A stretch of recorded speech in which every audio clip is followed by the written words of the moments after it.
يؤتي الحكمة من يشاء আসসালামু আলাইকুম ওয়া রাহমাতুল্লাহ নাহমাদুহু ওয়া নুসাল্লি আলা রাসূলিহিল কারীম আম্মা বা'দ।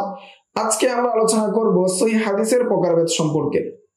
হাকিম নাইসাবুর রাহমাতুল্লাহি আলাইহি সহিহ হাদিসকে 10 ভাগে ভাগ করেছেন। এর মধ্যে 5টি প্রকারে উলামায়ে কেরামের ঐক্যমত অর্থাৎ মুত্তাফাক, আর 5টি প্রকার রয়েছে যেই 5টি প্রকার সম্পর্কে উলামায়ে কেরামগণ ইখতিলাফ করেছেন, মতবিরোধ করেছেন। প্রথমে আমরা আলোচনা করব ওই 5টি প্রকার যেই 5টি প্রকার সম্পর্কে উলামায়ে কেরামগণ ঐক্যমত। প্রথম প্রকার হলো মুত্তাফাকুন আলাইহি হাদিস। মুত্তাফাকুন আলাইহি হাদিস হলো ওই হাদিস যে হাদিসকে ইমাম বুখারী এবং মুসলিম উভয়জন তাদের সহিহাইনে তাখরিজ করেছেন, তাদের সহিহাইনে নিয়ে এসেছেন। এটি সহিহ হাদিসের সর্বোচ্চ স্তর, অর্থাৎ এমন হাদিস যা একজন প্রসিদ্ধ সাহাবী থেকে বর্ণিত। দ্বিতীয় প্রকার হলো মিসলুল আউয়ালি ইল্লা আন্নাহু লাইসা লিরাবিস সাহাবিয়্যি ইল্লা রাবিন ওয়াহিদুন। যে দ্বিতীয় প্রকার হলো এটি প্রথমটির মতোই, তবে এখানে সাহাবী থেকে বর্ণনাকারী শুধুমাত্র একজন তাবিঈ। এর উদাহরণ হলো উরওয়া ইবনে মুদাররিস এর হাদিস, যার একমাত্র বর্ণনাকারী হলেন ইমাম শাফিঈ রাহমাতুল্লাহি আলাইহি। এই ধরনের হাদিস বুখারী এবং মুসলিমে নেই। শাইখুল ইসলাম বলেন, সহিহ বুখারী এবং মুসলিমে এমন অনেক সাহাবীর হাদিস আছে যাদের থেকে একজন মাত্র বর্ণনাকারী বর্ণনা করেছেন। তৃতীয় প্রকার হলো হাকিম নাইসাবুর রাহমাতুল্লাহি আলাইহি সহিহ হাদিসকে 10 ভাগে ভাগ করেছেন। এর তৃতীয় প্রকার হলো এটিও প্রথমটির মতো, কিন্তু এখানে তাবিঈ থেকে বর্ণনাকারী একজন মাত্র ব্যক্তি, যেমন মুহাম্মদ ইবনে জুবায়ের ও আব্দুর রহমান ইবনে ফাররুখ, তাদের দুজন থেকে বর্ণনাকারী মাত্র একজন। এ ধরনের হাদিস সহিহ বুখারী ও মুসলিমে নেই, তবে এগুলো সহিহ হিসেবে গণ্য।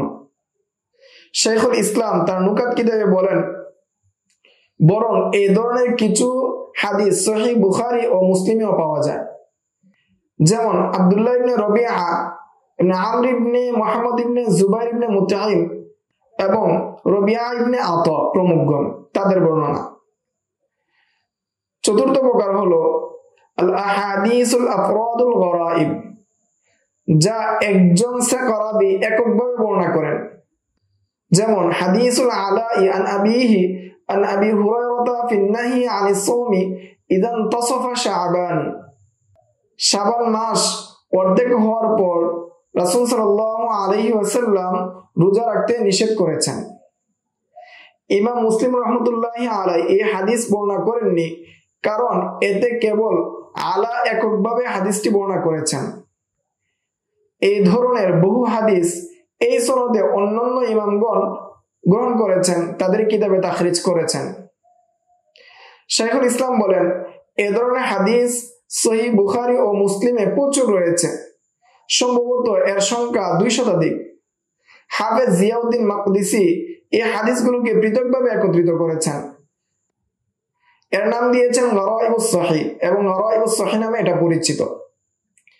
পঞ্চম প্রকার হলো এমন কত ইমাম রয়েছেন যারা তাদের পিতা এবং পিতা তার বাবা অর্থাৎ রাবীর দাদা থেকে বর্ণনা করেছেন।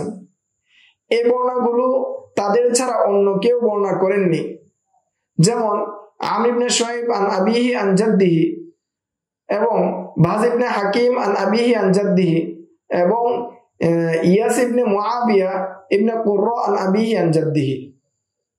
তাদের দাদারা ছিলেন সাহাবী এবং তাদের নাতি যারা ছিলেন তারা ছিলেন সাকা। তাই এ ধরনের হাদিসগুলো হুজ্জত হিসেবে গণ্য, যদিও সহিহ বুখারী এবং মুসলিমে নেই, তবে অন্যান্য হাদিস গ্রন্থে এই হাদিসগুলো বর্ণিত হয়েছে।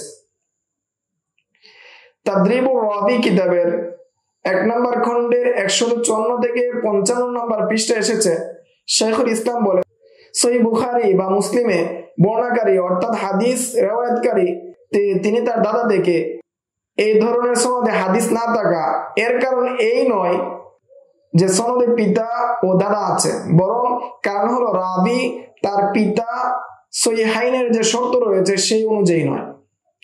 এর উদাহরণ হলো আলী ইবনে হুসাইন ইবনে আলী আন আবিহি আন জাদ্দিহি, এবং মুহাম্মদ ইবনে যায়েদ ইবনে আব্দুল্লাহ ইবনে ওমর আন আবিহি আন জাদ্দিহি, এমনিভাবে ইবনে আব্বাস ইবনে সাহাল আন আবিহি আন জাদ্দিহি, তেমনিভাবে ইসহাক ইবনে আব্দুল্লাহ ইবনে আবি তালহা আন আবিহি আন জাদ্দিহি, এমনিভাবে হাসান ও আব্দুল্লাহ ইবনে মুহাম্মদ ইবনে আলী আন আবিহিমা আন জাদ্দিহিমা, এমনিভাবে হাস ইবনে আসিম ইবনে ওমর আব্দুল খাত্তাব আন আবিহি আন জাদ্দিহি।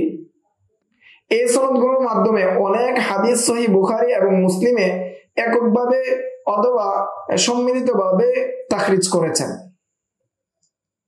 এতে বোঝা যায় যে আন আবিহি আন জাদ্দিহি থাকাটা দুর্বল হওয়ার কারণ নয়, বা এখানে ত্রুটি হওয়ার কারণ নয়, বরং রাবি শাইখানের যে শর্ত রয়েছে সেই শর্ত অনুযায়ী হয়নি বিদায় তারা সেই সনদে হাদিসগুলোকে উল্লেখ করেন নাই। এই ছিল হাকিম নাইসাবুর রহমতুল্লাহি আলাইহি এর সহিহ হাদিসের 10 প্রকারের 5 প্রকার। সামনের দর্শে আমরা যেই 5 প্রকার নিয়ে উলামায়ে কেরামগণ ইখতিলাফ করেছেন সেটা নিয়ে আলোচনা করব ইনশাআল্লাহ। আসসালামু আলাইকুম ওয়া রাহমাতুল্লাহ। ومن يؤت الحكمة فقد أوتي خيرا كثيرا وما يذكر إلا أولو الألباب